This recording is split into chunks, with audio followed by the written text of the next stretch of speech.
What's up, everybody? I hope you're all having a great day today. Although, if you are a Marathon fan, you are probably not having a good day. And that is because Marathon continues to prove to be a terrible financial failure for both Bungie and Sony. As of right now, the game is continuously bleeding players on a day-to-day basis. During my last video, I pointed out that it was struggling to maintain even 20 to 25,000 players. That was less than 2 weeks ago, and the game's peak player base has dropped more than 10,000 players since then. So today I thought it would be fun to revisit my original video on Marathon, as well as some of the discourse surrounding the game on the internet, especially in my comment section, because for some reason there is a lot of cope happening where people are trying to paint this game as some sort of financial success, despite the fact that it has lost $200 million and counting, and that's not even taking into consideration the amount of money Sony spent to acquire Bungie in the first place. That's just purely based on the development budget and the revenue for Marathon.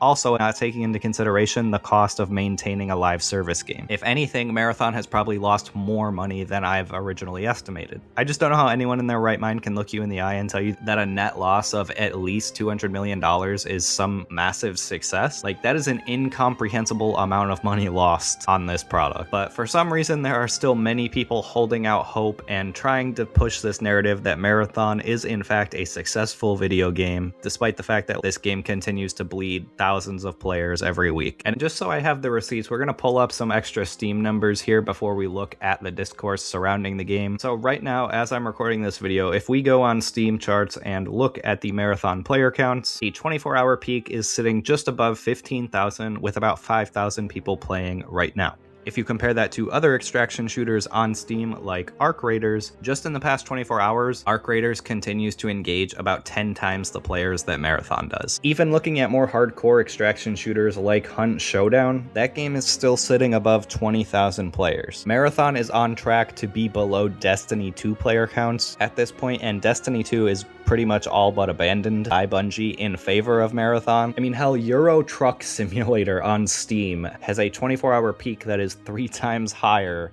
than Marathon's. The game is currently on sale and is still not even breaking in the top 100 of bestsellers on Steam. And if this data does not tell you that the game is absolutely crumbling at this point, I don't know what will. Again, you can totally enjoy Marathon for what it is and be having a good time. Nobody is here to take that away from you. You are absolutely entitled to your opinion, and I will 100% defend your right to think that Marathon is a good game. But you absolutely cannot look at these numbers and the amount of money that Marathon has lost and say that that is somehow a successful game. And despite that fact, there are many people in both my comment sections and all over the internet who seem to think otherwise. So today we're going to be taking a look at some of the Marathon cope happening and just kind of replying to the criticism that I got on my last video. So this first comment we have is from Kojima Made Me Gay, which very interesting name choice, but they're basically calling out my playtime in Marathon, saying that 10 hours is laughable, not gonna lie. And to that, all I have to say is if a game cannot keep your attention after 10 hours of playtime, I think it is more than fair to drop that game and not put any more time into it. In fact, I think 10 hours is far too generous, especially for a live service game. I absolutely hate this modern trend of, oh, the game gets good after 50 to 100 hours. The reality is that most people picking up a video game do not have that much time to invest in slogging through difficult and grindy mechanics to get to the actual fun part of the video game, and 10 hours is more than enough to form an opinion. That applies to both single player and multiplayer games. If you are not having fun after 10 hours of playing a game, that game very likely is just not for you. So yeah,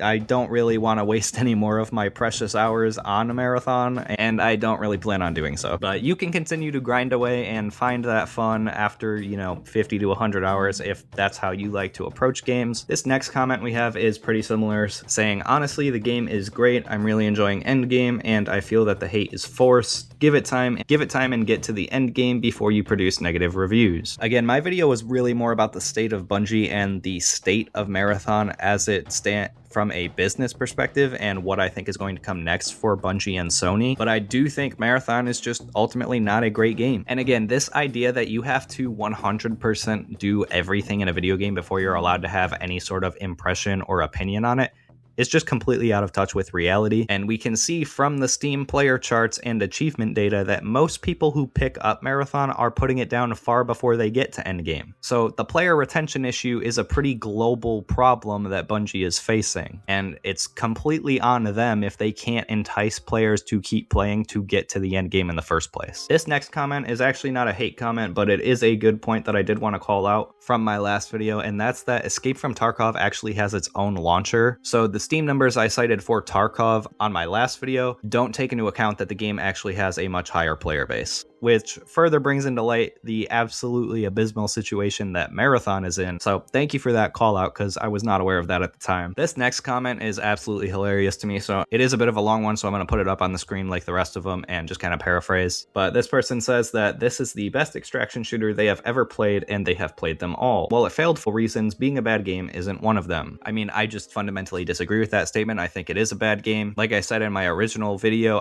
I think the core gunplay, which Bungie has always executed on very well, is still really good, but all of the systems surrounding that are very hostile towards new players, and ultimately I just don't think the experience is very good, and I think a lot of people are agreeing with that statement if we take a look at how many people pick up the game and then drop it shortly after. Also, saying most of the art is stolen is disingenuous. I wouldn't call 5 basic decals most of the art, and essentially just saying that it was just a couple decals that were stolen and really just minimizing the art theft situation. And the fact that people still defend Bungie stealing art on multiple occasions, might I add, is just absolutely hilarious to me. Like, there's no way you are defending a company that was acquired for almost $4 billion to be stealing art from people as, quote, references. No, this is not typical in any creative industry, and the fact that you're trying to brush it under the rug is pretty telling of how much of a Bungie shill you are. Nobody under any circumstances should be defending any art theft whatsoever, and Bungie has been caught doing it multiple times in both Destiny and Marathon. And generally when you catch someone doing something like this 4 times, there's probably a dozen or so other times that they haven't been caught doing it. But keep shilling for them. I'm sure they'll send your paycheck in the mail here shortly.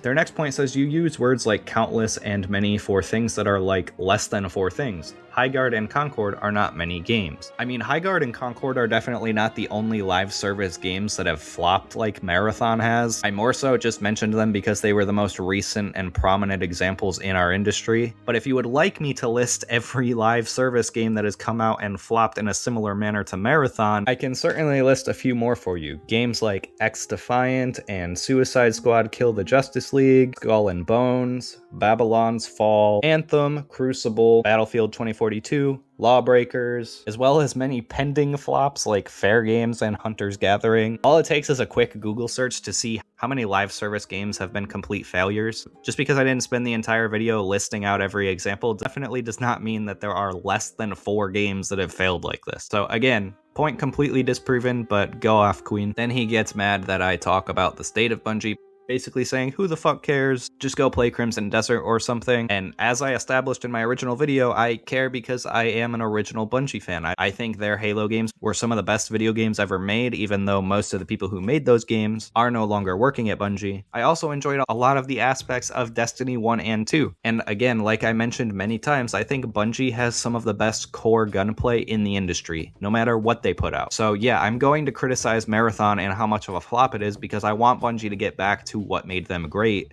and what they're actually good at. This weird trend of you can only talk about games that you have a positive opinion on is part of the reason the industry is in the dire state that it is now, because we embrace this attitude of toxic positivity and shut out any criticism from people that we don't like, which, as you can see, has not worked too well for Bungie, which is why it continues to bleed players on a daily basis. You can shut out all the negative criticism as much as you want, but at the end of the day, that isn't going to make people spend money on your product. In fact, it's going to do the opposite. This next comment is pretty funny too. It says if you don't like Marathon, don't play it. And well, I think you completely missed the point of the video, my friend. That is exactly what is happening with Marathon. A lot of people do not like it and nobody is playing it. Kind of in the title and the content of the video, but also I can throw that one right back at you where if you don't like my video, don't comment on it and don't watch it. Funny how that works, isn't it? Many people called him out in the comments though, saying that is exactly what is happening with Marathon, and that's kind of the problem. They did double down trying to spin 25,000 players on Steam, which is, by the way, 70% of their player base, being a